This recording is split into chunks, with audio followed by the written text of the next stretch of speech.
ഇന്നത്തോടു കൂടി നിർത്തിക്കൊള്ളാം രണ്ടിന്റെയും പെണ്ണന്വേഷണം. ഇനി പെണ്ണെന്ന് പറഞ്ഞ് ഇറങ്ങിയ രണ്ടിനെ കൊന്നുകളെ ഞാൻ. ഈ കിളവൻ അണിഞ്ഞൊരുങ്ങി പോകുമ്പോഴേ അറിയാമായിരുന്നു സംഗതി കുളമാകും. അവൾക്ക് ഭ്രാന്തായി പോയതിന് ഞാൻ എന്ത് ചെയ്യാനാ? നീ മിണ്ടരുത്. ജീവ, എനിക്കൊരു ഐഡിയ തോന്നുന്നു. വേണ്ട, ഇതുവരെ തന്ന ഐഡിയ ഒക്കെ മതി. ഞാനൊന്ന് തീരുമാനിച്ചു. എനിക്ക് ഭാര്യയില്ല, ഒരു പുല്ലുമില്ല എന്ന് ഞാൻ അച്ഛനോട് തുറന്നു പറയാൻ പോവാ. ജീവ, എടുത്തിയാട്ടം കാണിക്കരുത്, അത് അപകടമാണ്. എനിക്കൊരു പ്ലാൻ തോന്നുന്നുണ്ട്. നമുക്ക് പത്രത്തിലൊരു പരസ്യം കൊടുത്താലോ? വധുവിന് ആവശ്യമുണ്ട് എന്ന് പറഞ്ഞ്. എന്നിട്ട് അവൾ ആര് കെട്ടൂടാ? നിന്റെ തന്ത കെട്ടൂടാ? തന്തയ്ക്ക് പറഞ്ഞാൽ ജീവ, ഒരേ ഒരു ചാൻസ് കൂടി താ. എന്തിന്? എനിക്കറിയാം എന്താ ചെയ്യേണ്ടതെന്ന്. ജീവ, ഒരു ചാൻസ്. ജീവ, ഞാൻ പറയുന്നത് ജീവ,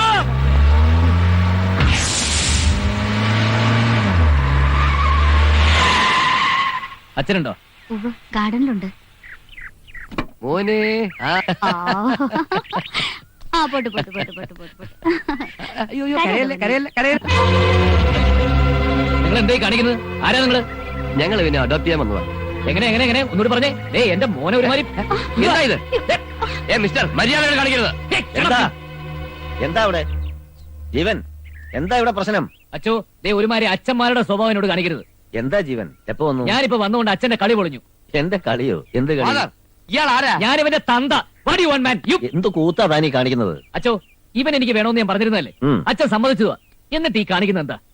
അന്ന് ഞാൻ വേറൊരു കാര്യം കൂടി പറഞ്ഞു. ഈ ഓർഫനേജിൽ ചില ബൈലോസും ഫോർമാലിറ്റീസും ഉണ്ടെന്ന്. അത് താൻ മറന്നു. നിങ്ങൾ അല്പസമയം ഓഫീസിൽ നിന്ന് സിസ്റ്റർ കുഞ്ഞിനെ അതുകൊണ്ടു വാ. ജീവൻ വന്നേ. അവർ അമേരിക്കയിൽ സെറ്റിൽഡാണ്, കുട്ടികളില്ല. അവനെ അവർക്ക് ഇഷ്ടപ്പെടുകയും ചെയ്തു. എല്ലാ ഫോർമാലിറ്റീസും ഒക്കെയാണ്. മാത്രമല്ല, ജില്ലാ കളക്ടറുടെ ശുപാർശയുണ്ട്. നിയമം നോക്കിയാൽ അവർ ഇന്ന് ഈ നിമിഷം ആവശ്യപ്പെട്ടാൽ അവനെ അവർക്ക് കൊടുക്കേണ്ടി വരും. ഞാനത് ചെയ്യാത്തത് തന്നോട് എനിക്ക് തോന്നിയ അടുപ്പം കൊണ്ടാണ്. ഇനി ഒരു 24 മണിക്കൂർ കൂടിയേ എനിക്ക് അവനെ ഹോൾഡ് ചെയ്യാൻ കഴിയും. ബാംഗ്ലൂരിൽ തന്റെ ഭാര്യ വന്നില്ലേ? അത് പിന്നെ അച്ഛോ, ഞാനൊരു കാര്യം പറഞ്ഞ അച്ഛൻ എന്നോട് തോന്നിയ അടുപ്പം കുറയരുത്. എനിക്ക് ഭാര്യ. മധു വന്നു. മധു. ഏത് മധു? ഭാര്യ വരാൻ ലേറ്റ് ആയതിന്റെ ദേഷ്യ. വേറെ ഏത് മധു? നിന്റെ ഭാര്യ മാധുരി മധു. നീ വീട്ടിൽ നിന്നും പുറപ്പെട്ട ഓണം വന്നു. ബാംഗ്ലൂർ ഫ്ലൈറ്റ് ലേറ്റ് ആയിരുന്നു ഫാദർ. ശത്രു, നീ വെറുതെ നുണ പറയരുത്. നുണയല്ല, സത്യമായിട്ടും വന്നു.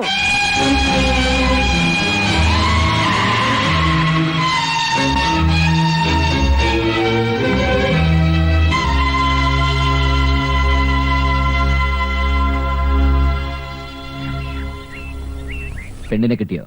കിട്ടി എന്ന് പറഞ്ഞാൽ അതൊരു കള്ളമായിരിക്കും. കിട്ടിയില്ല. ഉപയോഗമില്ലാത്ത സാധനങ്ങളൊന്നും സൂക്ഷിച്ചു വെക്കരുതെന്ന് പഴമക്കാര് പറയുന്നത് ശരിയാ. അതിന് ഉപയോഗമില്ലാത്തൊന്നും നമ്മൾ സൂക്ഷിക്കുന്നില്ലല്ലോ. ഉണ്ടല്ലോ. ജിയോ, നീ എന്തായി കാണിക്കുന്നേ? മിണ്ടിപ്പോരുത്. വീണ്ടും നുണ പറഞ്ഞ് നീ എന്നെ വിധിയാക്കിയായിരുന്നല്ലോടാ. നീ അച്ഛനോട് സത്യം പറഞ്ഞാൽ ഒരിക്കലും നിനക്ക് ആ കുട്ടിയെ കിട്ടില്ല.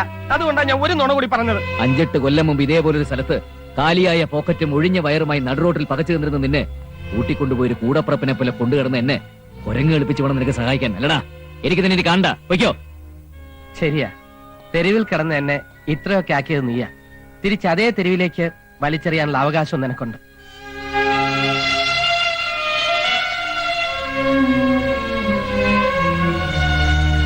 ഞാൻ പറഞ്ഞ നീ പോകൂടാ.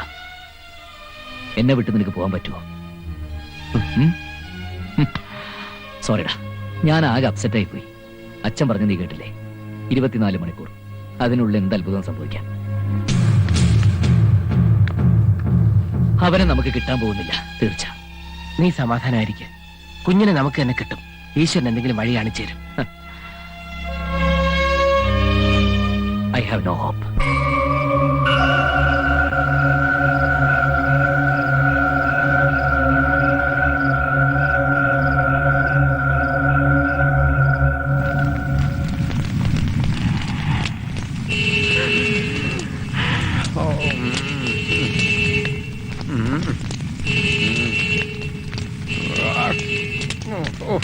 ആരാ ഈ രാത്രി നേരത്ത്?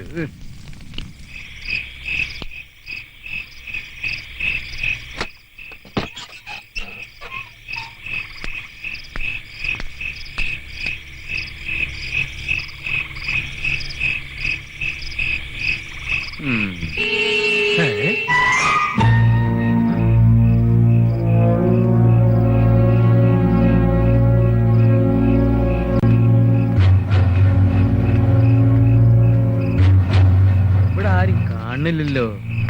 കാറിന്റെ ഓണടി അല്ലേ ഞാൻ കേട്ടത്? അത് ഞാനയുടെ ചിഹ്നം വിളിയാവോ? വേണ്ട.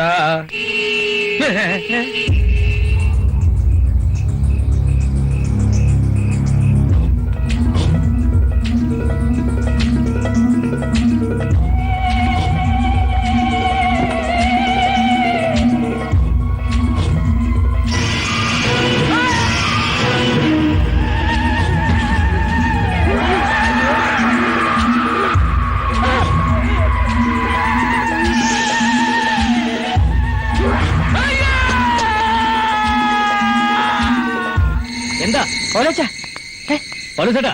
എന്തുപറ്റി? പൗലോസേട്ടാ എന്താ? ഓലോച്ച ഏ? അവിടെ ഒരു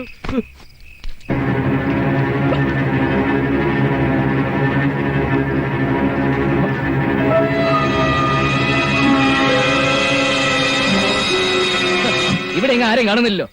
ഒരു പ്രേതം ഞാൻ കണ്ടതാ. മുടി ഇങ്ങനെ അയച്ചിട്ട്. പ്രേതം എന്നെ കൊണ്ടൊന്നും പറയിക്കണ്ട. വെറുതെ പാതിരാത്രി മനുഷ്യനെ മെനക്കെടുത്താൻ. പോയി വല്ല കുരിശ് മരിച്ചു കിടന്ന് ഉറപ്പണോ മാപ്പിളെ? ഏയ്, എന്താണോ?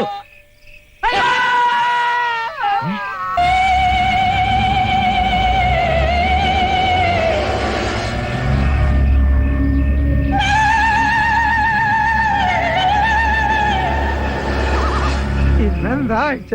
വെള്ളിയാഴ്ച. എന്നാ ഇവിടെ പണ്ട് താമസിച്ചിരുന്ന മാഗി മദാമയുടെ പ്രേത ചത്തിട്ട് 10-20 കൊല്ലായിട്ടും തള്ളയുടെ ചോരപ്പൊതി മാറിയിട്ടില്ല. ഈ ആ തോക്കിലുണ്ടിണ്ട. എന്തിനാ? എനിക്ക് ആത്മഹത്യ ചെയ്യാനാ. നീ ഇവനും മരിച്ചിട്ട് പിന്നെ ഞാൻ എന്തിനാ ഒറ്റയ്ക്ക് ജീവിച്ചിരിക്കണേ?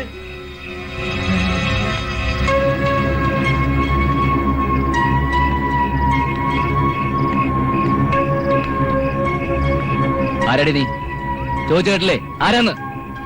നോക്കി നിൽക്കാതെ മദാമയെ വെടിവെക്ക് ജീവാ. മദാമ മണ്ണാൻ കട്ട. അല്ലേ? സത്യം പറഞ്ഞോണം. എന്തിനാടി ഇതിനകത്ത് കയറിയത്? പറയേ, ഒന്നുകൂടെ ഞാൻ നിന്ന് മോങ്ങാതെ പറയടി. ആരാ നീ? എങ്ങനെ വണ്ടിക്കകത്ത് വന്നു? എന്റെ പേര് ഹേമ. ഞാൻ മൈസൂർക്ക് പോകാൻ സ്റ്റാൻഡിൽ വന്ന് ഇറങ്ങിയതാ. അവിടെ വന്നപ്പോഴാ അറിഞ്ഞത് ലാസ്റ്റ് ബസ്സും പോയിന്ന്. കാലത്തുള്ള ഫസ്റ്റ് ബസ് ഇനി മൈസൂർക്കുള്ളൂന്ന് അറിഞ്ഞപ്പോ ഞാൻ ആകെ പേടിച്ചു പോയി. എന്നെ പോലൊരു പെൺകുട്ടി രാത്രി ഒറ്റയ്ക്ക് ബസ് സ്റ്റാൻഡിൽ നിന്നാലുള്ള അവസ്ഥ അറിയാലോ. ചിലരുടെ നോട്ടം കണ്ടപ്പോ രക്ഷപ്പെടാൻ ഞാൻ ഒരു മാർഗ്ഗേ കണ്ടുള്ളൂ. റോഡിൽ നിർത്തിയിട്ടിരുന്ന ഈ വണ്ടി ഞാൻ അതിൽ കയറിയിരുന്നു. വണ്ടി കയറിയിട്ട് ഇത്ര നേരം നീ എന്താടി മിണ്ടായിരുന്നത്? നല്ല ക്ഷീണം ഉണ്ടായിരുന്നു. വണ്ടിയിൽ കയറിയ പാടെ ഞാൻ ഉറങ്ങിപ്പോയി. ആട്ടെ, കുട്ടിയുടെ വീട് എവിടെ? വീട്ടിൽ ആരൊക്കെ ഉണ്ട്? എനിക്ക് വീടും സ്വന്തക്കാരും ഒന്നുമില്ല. ഞാൻ കോയമ്പത്തൂർ ഒരു വീട്ടില് കുട്ടിയെ നോക്കാൻ നിൽക്കുകയായിരുന്നു. അവിടുത്തെ സാറിന് ഡൽഹിയിലേക്ക് സ്ഥലം മാറ്റമായി. ആ സാറ് മൈസൂരുള്ള ഒരു സാറിന്റെ അഡ്രസ് തന്നു. അവിടെ കുട്ടിയെ നോക്കാൻ ഒരു ആയ വേണമെന്ന് പറഞ്ഞിരുന്നു. അങ്ങോട്ട് പോവുമായിരുന്നു ഞാൻ. നിന്നെ കണ്ടിട്ട് ഒരു വേലക്കാരിയാണെന്ന് തോന്നണില്ലല്ലോ. ഇത്തിരി കാണാൻ കൊള്ളാവുന്ന മുഖം ഉണ്ടായി പോയത് എന്റെ തെറ്റാണോ സാർ? പിന്നെ ഞാനിട്ടിരിക്കുന്ന ഈ നല്ല ഡ്രസ്സൊക്കെ ഞാൻ നിന്ന വീട്ടിലെ കൊച്ചമ്മയുടേതാ. അടിച്ചു മാറ്റിയതാണോ? അയ്യോ അല്ല, അവര് തന്നതാ. എങ്ങോട്ടേക്കാന്ന് വെച്ചാ പോയിക്കൂടി. ജീവ ഒന്ന് വന്നേ. ഈ പാതിരാക്കി ഒരു പെൺകുട്ടിയെ തനിച്ച് പറഞ്ഞേക്കുന്നത് ശരിയല്ല. നേരം വെളുക്കുമ്പോ ഇതിന്റെ മുടിയും നഖവും മാത്രമേ ഉണ്ടാവുള്ളൂ. പൗലോസേട്ടൻ പറയുന്നതിലും കാര്യമുണ്ട്. നേരം വെളുക്കുന്നതിന് മുമ്പ് എവിടേക്കാന്ന് വെച്ചാ പോയിക്കോണം. മനസ്സിലായോ? ഇവിടെ വണ്ടി തന്നെ കിടന്നോട്ടെ. ഈ തണുപ്പത്ത് ഒരു മനുഷ്യക്കുട്ടിയെ പുറത്ത് കിടത്തുന്നത് മഹാപാപ. അവൾ അകത്ത് കിടന്നോട്ടെ. വടാ.